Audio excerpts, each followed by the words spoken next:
আসসালামু আলাইকুম রহমতুল্লাহি ওয়া বারাকাতুহু। সম্মানিত প্রিয় মুসলমান ভাই বোনেরা, যেখান থেকে দেখছেন, আশা করছি সকলে ভালো আছেন, সুস্থ আছেন। মাগরিব নামাজের পরে এই ছোট্ট আমলটি করলে আল্লাহ তাআলা আমাদের আর্থিক অবস্থাকে উন্নত করে দিবে, আমাদের অভাব দূর হয়ে যাবে, আমাদের হতাশা দূর হয়ে যাবে, টাকার অভাব আর থাকবে না।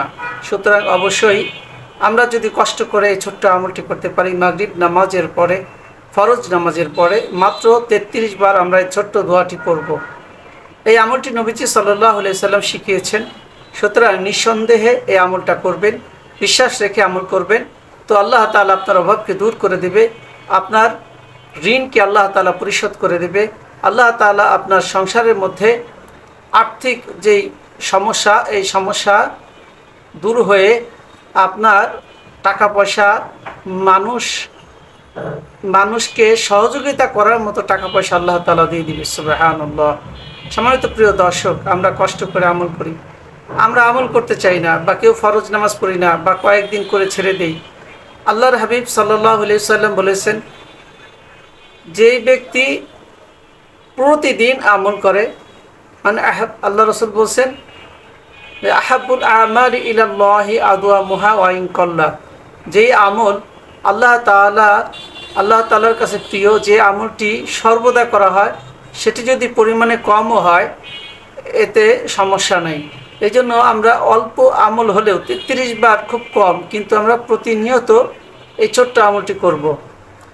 আর পাশাপাশি মাগরিব এবং ফজরের পরে ছোট্ট আমলটি 2 তসবিহ, 2 ওয়ার্ড, 2টি শব্দ, এই 2 শব্দের জিকির আমরা 100 বার করে 200 বার করব, একটু কষ্ট করে।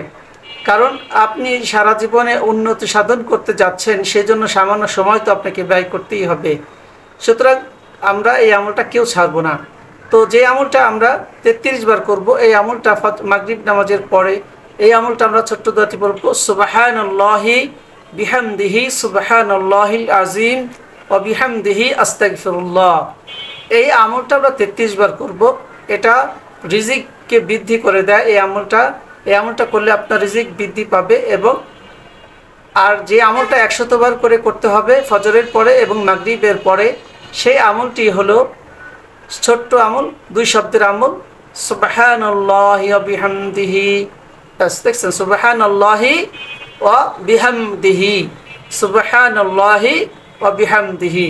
এই আমলটা 100 বার করবেন ফজরের পরে, এবং মাগরিবের পরে 100 বার পাঠ করবেন। এই আমলগুলো ধারাবাহিকভাবে আপনাকে করতে হবে।